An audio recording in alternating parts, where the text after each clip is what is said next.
Alrighty, so it's time to react to the Western Conference prediction that I made back in February, and already I know at least I got a couple wrong because I said in this prediction back in February that all Cascadia team was going to make the playoffs and all Texas team was going to miss the playoffs, where it was actually the complete opposite. All Cascadia team missed the playoffs for the first time in MLS history, and all but one Texas team made it to the playoffs in that one. So straight off the back, I at least got five of them wrong. But one team that I did not get wrong, that I predicted to finish 14, which was the San Jose Earthquakes, they actually did finish 14th.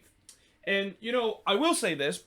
I didn't think the Quakes had as bad of a season as I thought it is. And all of that has to do with the fact that they decided to get rid of Mateus Almeida early in the season. But even then, it was still a little bit too late in a way where they could really make any comeback in the second half of the season. And I will also say that, this might sound weird, but I think the Quakes might be the best last place team I've seen in the Western Conference, or any team that finished dead last in their conference in a while. Because, they finished, I think, with 35 points this season, and they finished with 8 wins. That's a lot for teams that finish dead last. Usually that will get you probably around 13 or 12 in the standings. But yeah, even though I know this season has not been great for the Quakes, it was at least a little bit better than I thought it was.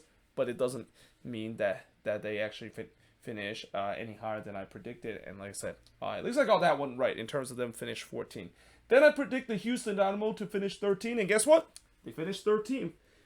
And again, I could have got both of these wrong if both of them didn't kind of had to kind of help each other, at least in the final couple of games where the Quakes kind of didn't really do well, and then Houston kind of really did well enough so that they don't finish dead last for the third year in a row. But obviously for the Dynamo, I guess maybe that's progress in terms of making it. I mean, I guess maybe this is kind of what I thought of FC Cincinnati when I did the Eastern Conference prediction, where there at least is going to be some small progress that made that they're not going to finish dead last again. But I'm pretty sure if you ask any Dynamo fans, they probably think that there really isn't a lot of progress. But again, the way that I've seen the Dynamo play, I really think that at times they have played much better, especially on the road, where they have looked more competitive on the road compared to previous season. But unfortunately, they aren't getting those results, which is pretty much the same, and therefore that's why it's not showing in the standings. And they at least didn't finish that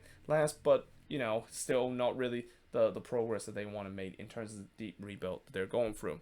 Then I predicted RSL was going to finish 12th place because I thought, with the way that the squad that they had, and the fact that, I don't know if they're going to sign really a player under this new ownership, that they have enough quality to really be competing for a playoff position. Well, it turns out that was not the case. They actually end up finished 7th in the Western Conference for the second consecutive year, and a lot of that has to do with, again, just they got help from other team, and also able to get result when it matters, just like last season. But from what I said about how I didn't think that they were going to want to add some quality, that was kind of true. I mean, well, they did get the likes of Bobby Wood, who unfortunately got injured, and then also Sergio Cordova in this team, and also bring back Jefferson Savarino, which I didn't think that was a possibility in the beginning of the year. But still, they finished 7th in the Western Conference. It's kind of miraculous that they finished 7th too, because when you look at the quality of this team, yeah, you look at the way that the quality of this team, it feels like they're kind of overperforming with the players that they have, and that still it was good enough for them to finish 7th position. Although unfortunately, unlike last season when they made that miracle run, they weren't able to replicate this season with them getting eliminated. Now, I said Austin was going to finish 11th position, and yeah, this is where one of my many bad prediction I made in the Western Conference. And again, I thought Austin, heading into the second year, I mean, there are definitely progress that I saw in the latter part of the season, but I don't know if it's going to be enough for me to say that they're going to make the next step. And guess what? They absolutely made the next step. And turns out that guy called Sebastian Driussi, who was already good when he came into the league, he turns out to be an MVP caliber of a player. And it seems like Diego Fagundes decided to go back to the Diego Fagundes during his early days with the New England Revolution, a guy that has so much much potential, and it's also hard to believe he's still only 27 years old. Like, he's been in the league for what seems like forever, and yet it seems like he's still in the prime of his career. And also, not to mention Maxi Urruti, at least in the earlier this season, he decided to go back to his FC Dallas form, which is scoring bangers every single week. And a combination of this team having that self belief that they can come from behind with Resort.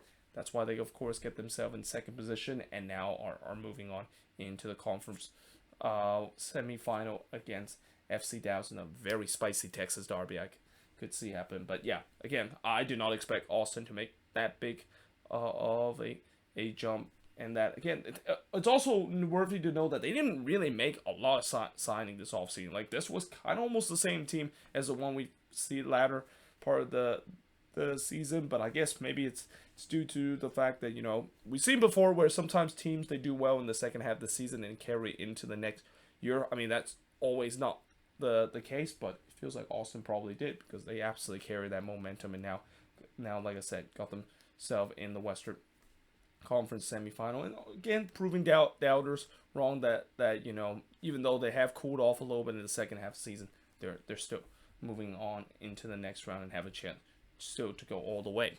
Now, speaking of another Texas team, I said FC Dallas was going to finish 10th place.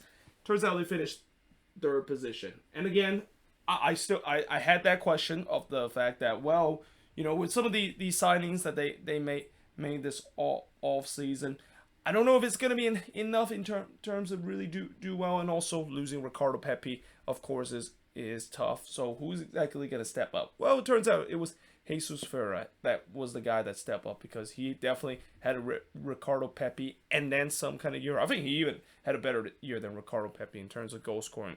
It's like 18 goals this season, and who know that they absolutely for once hit a bang on the transfer market by getting Alan Velasco, and then getting guys like Paul Arriola. That was also a huge hit for this FC Dallas team. And yeah, again, this is a team that, you know, for the past couple of years, they have done well in terms of producing talent, but they have not done well in terms of getting talent and getting players that can fit the system, and it's just completely been different. They've been much better because of that. And I haven't even forgot to mention about the goalkeeper, Martin Paz, one of the most underrated signing, and probably the most underrated goalkeeper this season in MLS. And yeah, you know, Dallas really kind of surprised me of how high they were able to get themselves back on track.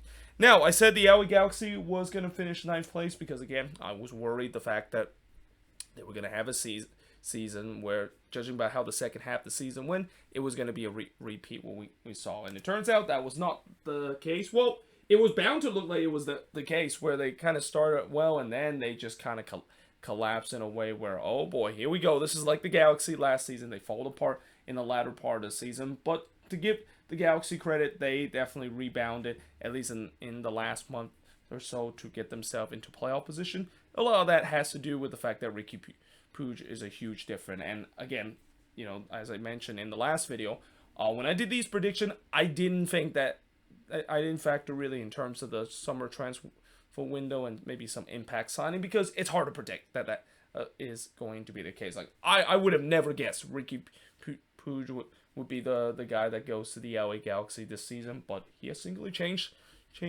this team on the attack, and credit the Galaxy, of course, making the playoffs and now have a kind of revenge game against LAFC in El Tráfico in the playoffs, and trying to avenge for what happened back in 2019 when they lost to them in the playoffs.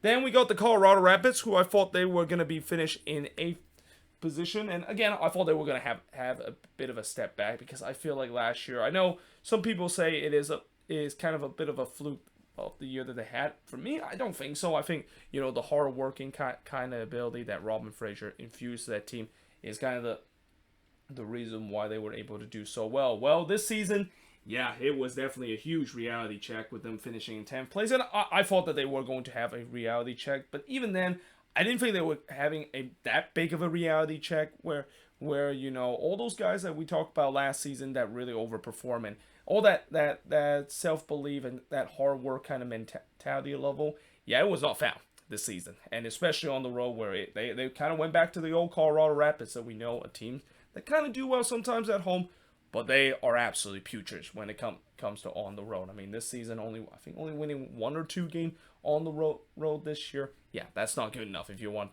to make it to the playoffs. And again, the only positive I would say is Diego Rubio having a career year, but obviously I think losing Cole Bassett and Sam Vines really kind of hurt this team. But also guys that last year that also kind of contribute big time, like Michael Barrios had a really rough season this year. And again, not to mention, it just feels like this team really regressed this year, and that again, I think a lot of people will once again say that last season was a complete fluke, and the fact that it's always gonna be tough to try to follow up for the second year in a row. And yeah, this year was kind of a huge disappointment for the Rapids. Now, I said Minnesota was going to finish in 7th position. I thought they were just going to do enough to make it to the playoffs, because I do worry of the fact that, goal scoring was always going to be an issue. And it turns out I was almost right. They actually finished 6th position. Though for a while, looked like I was going to get right, because they were dangling in that 7th position. And I was definitely right with the way that I was concerned about the goal score of this team, because if you don't include what happened in the middle of the season, the goal scoring is still a huge issue with this team. But the only difference is that the other reason why they've been doing well this season is the defense really just took a turn for its worse, and that I didn't predict it that they were just going to completely collapse in the last month of the season, but because of that, and that even though they did well against FC Dallas in that playoff game, I mean, it's going to be a hugely disappointing season for the Loons. And that, again, this was a year that there was promise that maybe we can once again make another deep playoff run like they did in 2020, but just never meant to be, because the same issue is still with this team. The attack is still not good enough, even though with the signings that they made, and that most of them hasn't really turns out to be hit. And then on the defensive front, again, there is definitely flaws on the defensive front, where I think this is kind of an underlying flaws where people don't realize that this defense is starting to age a little bit, and that they don't really have a lot of depth. And that really was exposed when in that collapse, where that defense was just giving up goals at will, and that also with the way that combination with the offense not getting going, you get a late season collapse like the Loons had this season.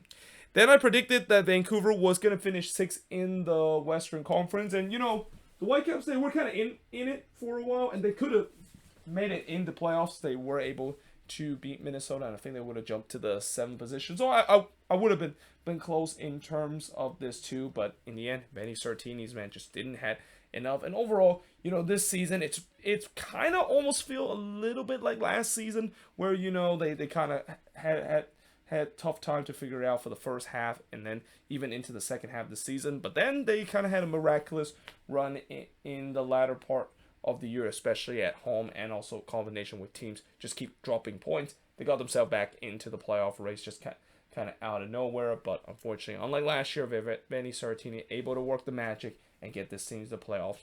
It was not meant to be this year, and that you could even say that maybe they dig themselves a little bit too deep of a hole. I mean, it was kind of miraculous, the fact that they were still alive on the final day, because I thought many people thought that they were done. And in some way, I think they are kind of related to Charlotte, where it's like, it's hard to believe they're still alive, even though many people wrote them off a couple of weeks ago. But yeah, it wasn't just like Charlotte, it wasn't meant to be, and they also finished the same spot in 9th place. So this is exactly like Charlotte FC story, with Vancouver just unable to get it done despite the fact that they had a miraculous run. Now, I said LAFC was going to finish 5th in the Western Conference. They ended up winning the Supporters Shield and finished top of the Western Conference. It looked like the LAFC of the 2019 season. Well, I will say that, at least with this team, what's dangerous about this team compared to the 2019 team is that this team has difference maker all over on the pitch.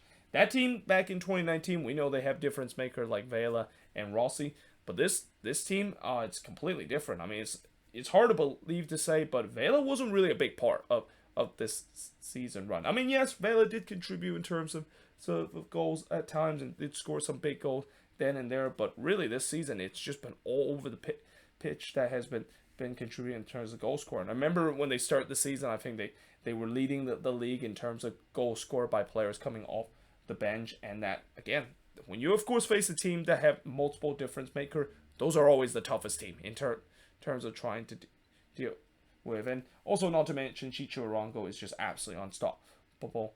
Well, again, this year, and that once again they of course got more attacking weapons during the summer transfer window, and it's not a big surprise they really run the table and now finishing first in the Western Conference. But like I said many times before throughout the season, LAFC don't care that they finish first place and win Supporters Shield. I mean, it's good that they won Supporters Shield again and they won another silverware, but the ultimate goal is winning MLS Cup, and we'll see when their journey to MLS Cup, unfortunately, will have to start like 2019 against LA Galaxy in El Trafico, and you know that's going to be a Galaxy team that you know they want revenge after what happened in 2019, and that, again, it's not going to be easy for LAFC, their journey to get to MLS Cup, because, again, even if they finish first, even winning the Supporters Shield, if they don't win MLS Cup, I'm pretty sure LAFC fans will say that it's considered a failure of a season.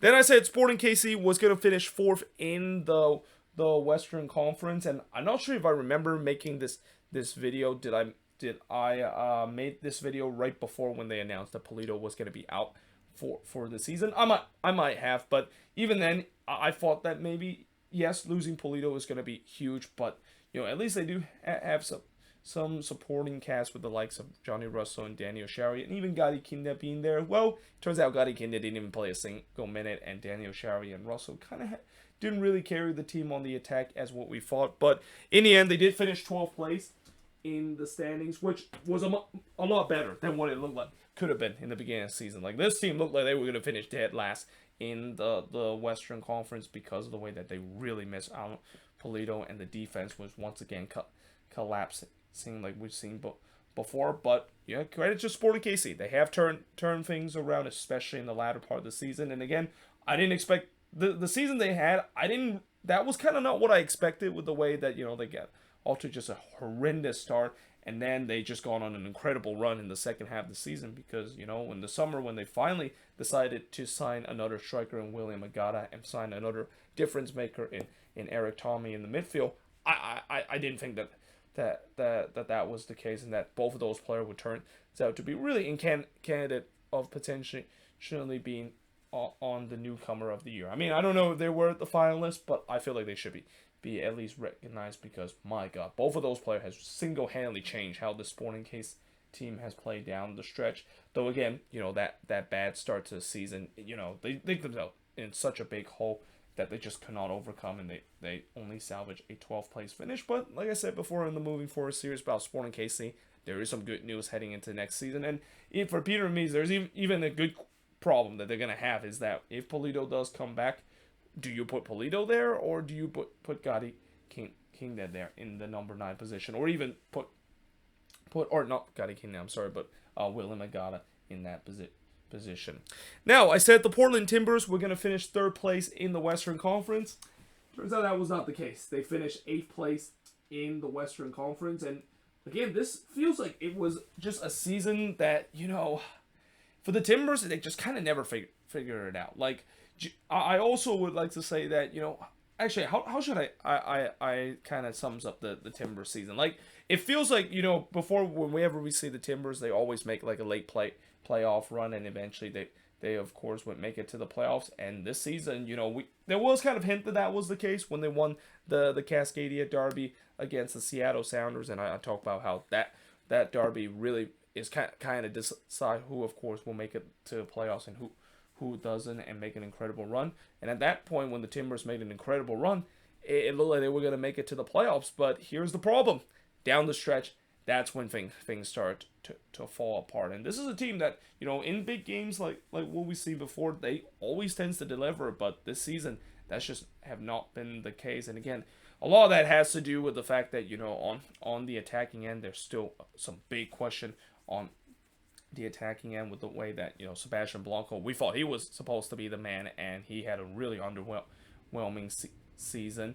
Other guys on that attacking end kind of under too. Jimmy Chara didn't have a good season this year. I think Felipe Mora was out with injury for most of the time, and Nishgoda, even though there's times that he's been doing well and scored those goals, he kind of was a little bit quiet down the stretch. And also the defense, oh boy, it was not good. Like, this defense was pretty bad, and if it wasn't for Ivicic making some incredible save, I mean, I think he leads the league in terms of the most saved this season. Yeah, I mean, if he didn't really kind of bring up his A game, this Timbers team would have just completely giving up goals at will. But like I said, the ultimate story for the Timbers is that, I expect that they were gonna make that late season run and they win those crucial games, but they just didn't in this season, and therefore that's why they finish in 8th place. And I haven't even got to the part where we talk about the off the field situation, which we'll definitely talk a lot about that off the field situation. And if there's any good news coming out of this season,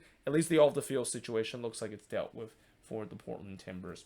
And then I said the Seattle Sounders is going to finish second position because, the Sounders finishing second in the Western Conference, it's pretty much almost a guarantee, because I think they, coming into this year, they finished second 4 consecutive year. But little do we know that this was finally the year that the Seattle Sounders missed the playoffs for the first time in franchise history. And again, I would have never predicted that the Seattle Sounders would make a CCL run. I mean, there was a sense that they were the team to do so, but again, we've seen this so many times before, heading into CCL with like those hopes and optimism that an MLS team is going to do, only for it to not be the case. I mean, there's that old saying, it's the hopes that kills you. That's kind of been the case for the CONCACAF Champions League and MLS teams in it. But little do we know, the Sounders, of course, went all the way to win CCL. But of course, it comes at a huge cost because of the way that they lost one of their main midfielder in João Paulo, who you definitely sense that he was sorely missed, and he wasn't really the only player that they missed, that they sorely missed. They had a lot of injuries throughout the season. There's times that Ruidíaz wasn't even fit, and even Rodon had to be out for a couple weeks. So yeah, this team was battered and bruised throughout the season, and they just fortunately never able to put together the important win in that second half resurgence like they usually do to make it to the playoffs. But as I said, I think Sounders fan, even though I know it's going to be disappointed they missed the playoffs for the first time in franchise history, I don't think they would care. I mean, if you would have told me, would you rather have see your team win CCL rather than a team missing the playoffs? I would take the first option, because that's something that no team has ever done, and you're doing something that every single MLS team in the past that have made it to the CONCACAF Champions League have failed to do so. So that alone, that is an accomplishment to do so. I mean, yes, missing the playoffs hurt, but winning a trophy that no one has ever won, and now you get a chance to play in the Club World Cup and maybe even face some of the biggest team in Europe. Yeah, there could. I think the Sounders would absolutely take it, even if this season didn't turns out to be so well when it comes to league play.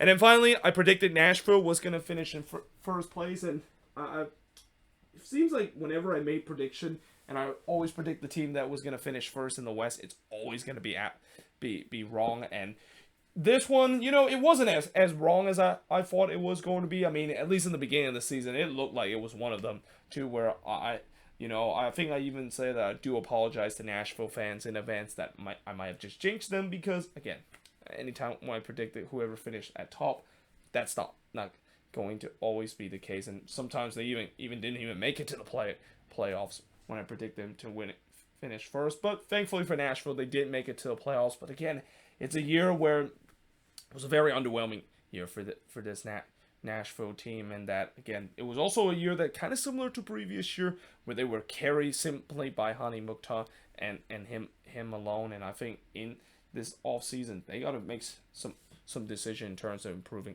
the attack, because Hani Mukhtar can't simply just keep carrying this team. They need to, of course, need more attacking support, and also on the defensive front too.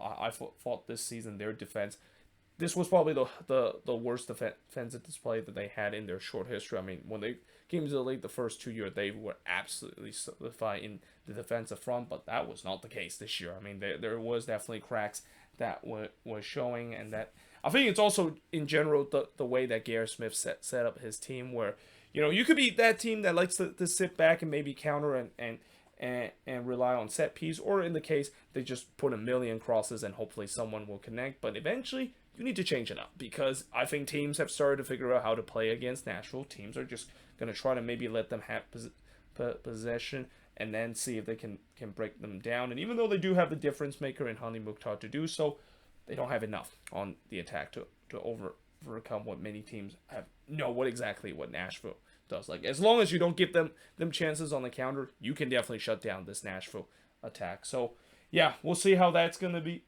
I'll definitely talk a little bit more about that in the moving forward series when I get to them. But yeah, there you have it. That is the video where I look at all my Western Conference prediction that I made in the beginning of the season. And overall, it wasn't as bad as I did in the last one. Well, actually, I say that, and I only got like 2 of them right. And that most of the teams that I predicted to miss the playoffs, they made it to the playoffs. And most of the teams I predicted to make the playoffs, they missed the playoffs. And again, I even said in the beginning, I know I probably did this very badly because I predicted all Cascadia team to make it. None of them made it, and I predicted all Texas team to miss the playoffs, and only Houston were the only one that I was right about it. But again, just to show you, it's not easy to make prediction in the beginning of the season. This is also why I don't bet or put money on prediction in the beginning of the year, because I'm definitely going to lose money because there's just so much factors that could play out throughout the season that can really change how a team could be as the season progressed. But let me know in the comments below, what do you think of this video? And like what I said in the last video, let me know in the comments below your prediction of the Western Conference, which one you got it right and which one you just got it absolutely wrong. But either way, hope you guys enjoyed this video. If you do, make sure you guys do like, smash the subscribe button, and yeah, I of course will see you guys next time.